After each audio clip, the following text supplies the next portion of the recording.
তুমি ইমাম সাহেব আব্দুল কাহার সেদিন মেম্বারে কেন তুমি এই কথা বলো না?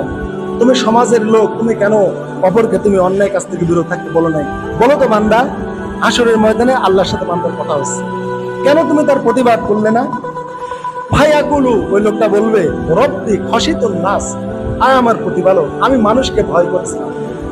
আমি আব্দুল কাহার চিন্তা করেছিলাম, আমি যদি হক কথা বলি আমার ইমামতি চলে যাবে, আমি যদি হক কথা বলি, আওয়ামী লীগের বিরুদ্ধে বলি, আওয়ামী লীগের লোক অসন্তুষ্ট হবে, আমি যদি বিএনপির বিরুদ্ধে বলি বিএনপি অসন্তুষ্ট হবে, আমি যদি দাঁড়িয়ে যারা রাখে না তাদের বিপক্ষে বলি, ওই মুসল্লিরা আমাকে দেখতে পারবে, হুজুর খালি দাঁড়িয়ে কথা কয়, হুজুর খালি নামাজের বয়ান দেয়, হুজুর খালি সুদ খাতে মানা করে।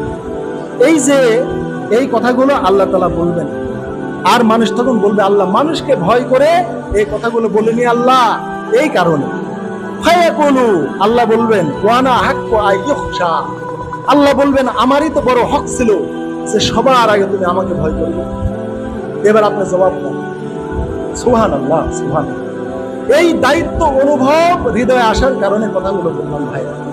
আওয়ামী লীগের ভাইরা মন খারাপ করেন না, জামায়াত বিএনপি কেউ মন খারাপ করেন না। আমার ভিতরে অনুভবটা এসেছিল, ব্যক্ত করলাম, আমি আমার দায়িত্ব আদায় করলাম আপনাকে ভালো হওয়ার জন্য, আমি আমাকে বাঁচানোর জন্য। আমার রব যখন কিয়ামতে আমাকে ডেকে বলবেন আব্দুল কাহার তুমি এত সমাজ অন্যায় ছিল, অন্যায়ের বিরুদ্ধে কেন প্রতিবাদ করো নাই, অথচ তোমার হৃদয়ে ওইটা উদ্বেলিত হয়েছিল, অব্যক্ত অনুভূতি জেগেছিল, কেন তুমি পিছিয়ে চলে এসেছিলে?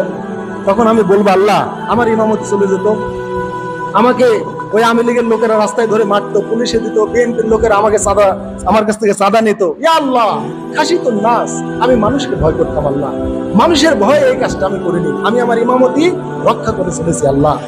তখন আল্লাহ বলবেন আমাকেই তোমার সবচেয়ে বড় উচিত ছিল বেশি ভয় করা, কিন্তু তুমি তো আমাকে ভয় করো নাই। এই বলে আল্লাহ যদি সেদিন তার দরবার থেকে আমাকে তাড়িয়ে দেন, আপনারা কি আশ্রয় দিবেন? যদি দায়িত্ব নেন কোন আওয়ামী লীগের ভাই, কোন বিএনপির ভাই, আব্দুল কাহার, মৌলানা সাহেব, আল্লাহ সেই দিন তাড়িয়ে দিলে জান্নাতের দায়িত্ব আমি নেব। আসেন আসেন, আওয়ামী লীগের লোক, বিএনপির লোক, আর জামাতের লোক, যে যাই করেন আমার সামনে আসেন।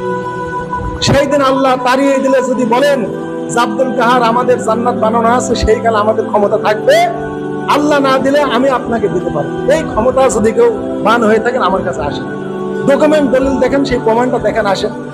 তবে আপনি প্রমাণ দেখাতে পারলে আমি নেব না, কেননা মালিক ইয়াউমিদ্দিন, সেই দিনের মালিক শুধু তিনি হবে। অতএব আল্লাহর তরফ থেকে কথাগুলো বলার একটা অব্যক্ত অনুভূতি হৃদয় এসেছিল, তাই বললাম। আওয়ামী লীগের বিরুদ্ধে বলিনি, বিএনপির বিরুদ্ধে বলিনি, আমি আমাকে বাঁচানোর জন্য বলেছি। ভালো হওয়া না হওয়া আপনার, পরকাল আপনার। আমি একটা দায়িত্বশীল ইমাম হিসাবে এলাকার মানুষকে সংশোধন করা, হয়তো জীবনে এই কথাগুলো এইভাবে কারো থেকে শুনেন না, বা এইভাবে ব্যাখ্যা হয়তো আপনাদের কিভাবে দেয় নাই, না দিলে তারা দেয়, কিন্তু আমি দিলাম, গ্রহণ করা না করা আপনাদের। অতএব আপনাদের সাথে আমার শত্রুতা নেই। আমি রাস্তায় দেখা হলে বিএনপির ভাইকে সালাম দিব, আওয়ামী লীগের ভাইকে আমি সালাম দিব, কেননা আমি তার সাথে শত্রুতার জন্য কথাগুলো বলি। আমি আমার মুক্তির জন্য বলেছি, আর তার সফলতার জন্য বলেছি। আমার মুক্তি ইনশাআল্লাহ কনফার্ম, আর সফলতা এখন আপনার।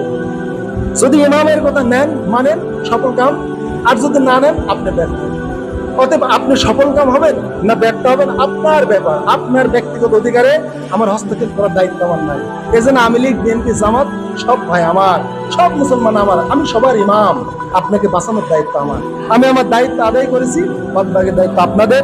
আল্লাহ তাআলা যে কথাগুলো আজকে বললাম এই দুটো তিনটা হাদিস থেকে, এই অনুভবটুকু আল্লাহ আমাদের সবাইকে বোঝার তৌফিক দান করুন। সকলে বলে আমিন।